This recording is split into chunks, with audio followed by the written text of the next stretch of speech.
It's time now to speak to someone that's not only is a superstar amongst superstars, not only is he one of England's greatest, if not the greatest centre-half we've ever had, but he's also here to sell us something.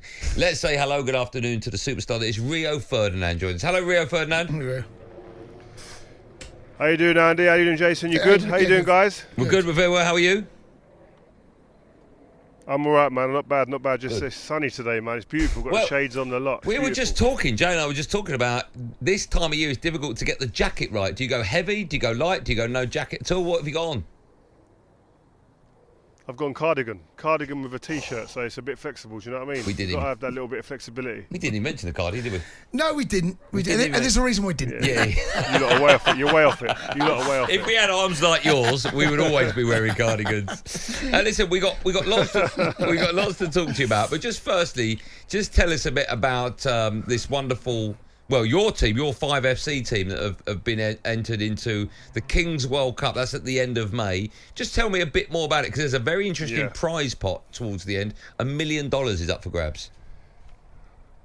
Yeah, well, that's the first thing. They've got everyone's ears pricked. $1 million to be won, and then you think about this, and if you can get invited and get a team in there, you've got a good chance. So Gerard, obviously being an old teammate, just called me and said, "If Rio, I want you to get a team. Can you get a team together?" I said, "Yeah, okay, we'll do that." We got you can have a couple of special guests, like players or ex-players or from any industry that we're going to get. We'll get the people buzzing and talking. But we're here now, down today. We're in near West Ham's ground, doing a trial. So we put out a little bit of a message, and we had about 600 people come back wanting to get on the trial to get in a team. Bearing in mind they're flying to Mexico and could be part of winning £1 million. It was brilliant. But we've had to whittle it down today to 65 players, and we're here now to come and decipher through that to find the best players to get on our team that are going to represent England. It sounds very exciting. Some of the players that will be taking place, Neymar is involved, Totti is involved as well, Eden Hazard, obviously yourself. Hazard. Yeah, Hazard. Yeah. No, I can't see Jason Cundy's name on this list. What happened there, Rio? No, he just missed out. It's unfortunate. There was just an age barrier, wasn't there? There's an age barrier. We don't A&E and stuff like that. We don't want them being brought in. was it in X Factor? Was it? It's a no from me. Was it one of those? Rio, so no, we're looking forward to it. Rio, what experience have these boys got to have? Is there like a big cross if they've had professional football experience or not? No, it's just about giving people a chance as well, also to come and play with some legends. There'll be legends there, like the names you just mentioned: Neymar, Totti, Hazard, and those guys, among others, Chicharito, etc. To get some guys who are just playing football and just come on, enter the trial, to be able to go and play and rub shoulders with those type of guys, just for that alone is great. But obviously we want to be competitive as well.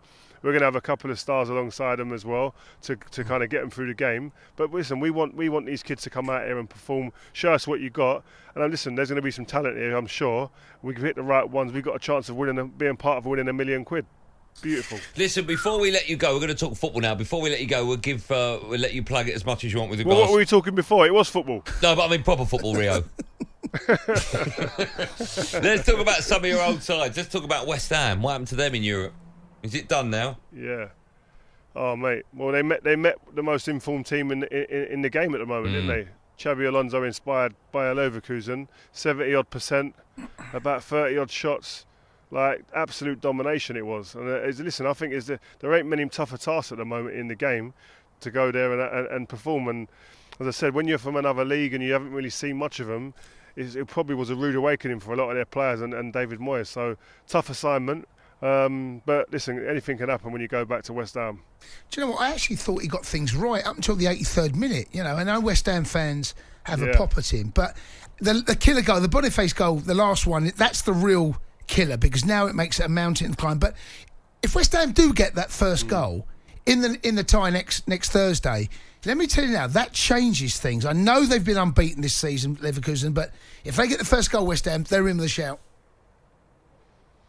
Yeah, and that's going to be the only thing that you talk about in the team talk. You do all your tactical stuff leading up to the game, but in that change room before they go out of that, 100% it'll be, listen, we get the first goal, it turns this place upside down. And you know what the atmosphere is like there when they get it going. We've seen what it's like in Europe there. It's an amazing place that can generate a great atmosphere. Listen, West Ham can do it. I won't be writing West Ham off in that game at all. I know the fans will be disappointed, and rightly so, but you're up against a team that ain't even beat all season. They're playing Bayern Munich and the Dortmunds of this world, who are Champions League Rio, let me get your view on another one of your former clubs, Manchester United, of course, my favourite club. 6th at the moment in the Premier League on 49 points, 11 points off Spurs in 4th place with just 7 games to go. Is top 4 done and dusted for United now? Do you still think there's a chance? It's an uphill task now. I was confident about a month or 2 ago, but now, no, I can't see it. I don't think. I look at the results they're coming through, and Spurs are still churning out a win here and there, and Villa, a bit of a funny patch, but I just think they're both too far ahead for us. And Man United aren't the most consistent team as it is anyway. It's not like Man United are on an unbelievable roll, and you go, actually, we could bang out 6 or 7 wins on the bounce. We've not done that all season. So why is it going to happen now? So I just can't see as Man United being able to get past those 2 teams to get into Champions League. Not at all. Yeah, let me ask you. I, as a United fan, it's obviously a work in progress, right? There's players that need to come in. There's players, of course, that will go out in the summer. As a United fan, personally, I would rather, unless it's Champions League, I would rather not have European football next season. What's your view on that? Do you think for United it would be better to not have European football? Maybe, but also cup competitions can galvanise the place. It can get the place up. You know what I mean? Man United in the FA Cup right now. True. If we'd said, listen, just concentrate on winning the league and forget it, we'd have nothing. We'd have no hope now. Nothing else to play for at all. So sometimes if you can use the cup competitions to your advantage and you can get a bit of momentum in them, they can be a spark plug for league form as well. But listen, without Champions League football, Man United it is very disappointing. But I don't know. I always look at it from a player's perspective. Jason, you'll understand. Andy, maybe not. But you want to get your hands on some silverware. If you've got a chance to do it, you take it. Rio, let's talk about one of your clubs there, former clubs, Leeds United. It's been a real mixed bag at the top of the table. Leeds United's record in April, won 1, drew 1, lost 1. Neither wants to take advantage. Ipswich dropped points, as did Leicester as well. You play Blackburn, or they play Blackburn, 12:30 kickoff. They can go top of the table. How important is it when you've got that early kickoff that you take advantage of that and then throw down that pressure to the other 2 that are chasing it?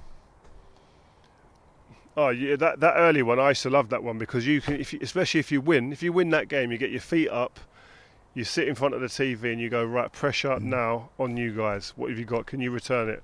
And sometimes it's about how you win that game as well. If you can bang them out and win it convincingly, and or you know what's even better, a last-minute goal that wins the game for you, absolutely puts a nail in the coffin of the confidence of the other team, and it can affect that performance in the other team. I've been in change rooms where that's happened to us.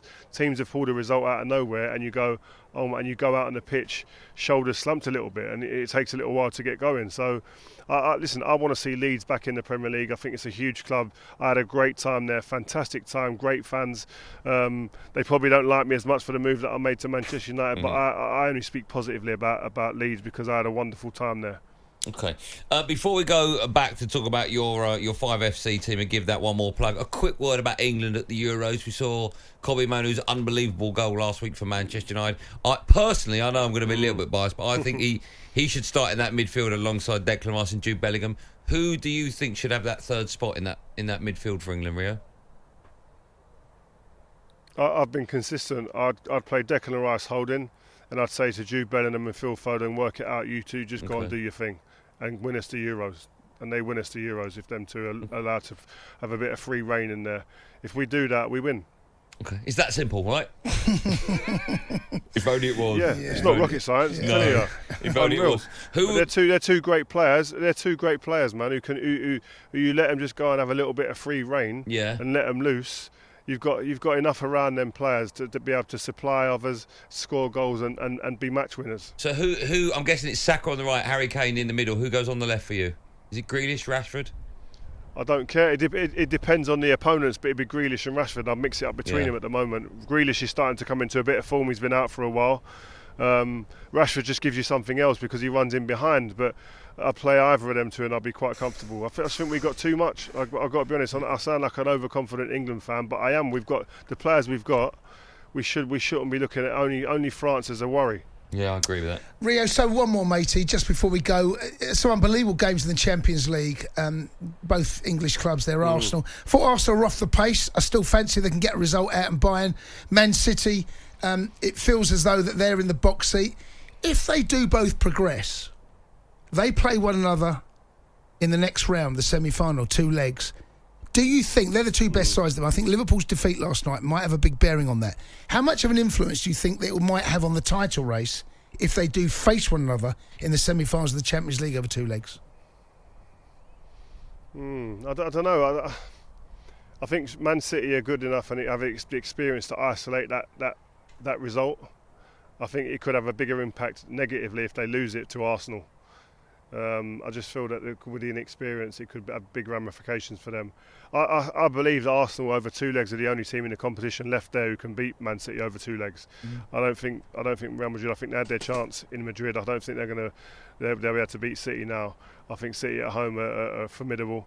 And if Arsenal go for, I think Arsenal got a lot to do. To be honest, you're going to Germany. Yeah, I agree. No matter what team Bayern put out, they have that history. And they have the know-how. They've got a lot of experienced players in there that have played in finals that know how to get the job done. So Arsenal got a big task. They can do it, but I'd probably say advantage Bayern Munich now. Okay. Last 2 questions, 1-word answers. Who gets 4th spot, Spurs or Villa? I'm going to go Spurs. Okay. And if it's not Arsenal, who do you want to win the Prem, Liverpool or Man City? No, I'm only joking. Don't answer that one. Listen, before I let you go... Arsenal. Yeah, we all want Arsenal to win. Of course we do. A reminder, this is the trial day for yours and Jeremy's. We'll speak to Jeremy in a bit, actually. Your 5FC team, that's going to represent... Yeah, Jeremy's here, man. He's here. He's just standing, he's just limbering up. Jeremy's limbering up, just getting ready to put a few of the players through their paces. Too early yet, 5:15, another hour before we speak to him. But just a reminder that your team will represent the UK at the Kings World Cup. That's going to be at the end of May the 26th to the 8th of June. So good luck with that, and we will speak to Jeremy in about an hour's time. Thank you so much for coming on, Rio. Anything you want to add to that, by the way? Anything you want to add? To speak to you. Okay. No, just listen. Just get behind it. It's going to be brilliant. Okay. You've been brilliant. Thank you, Cheers, Rio. Always a pleasure. Cheers, guys.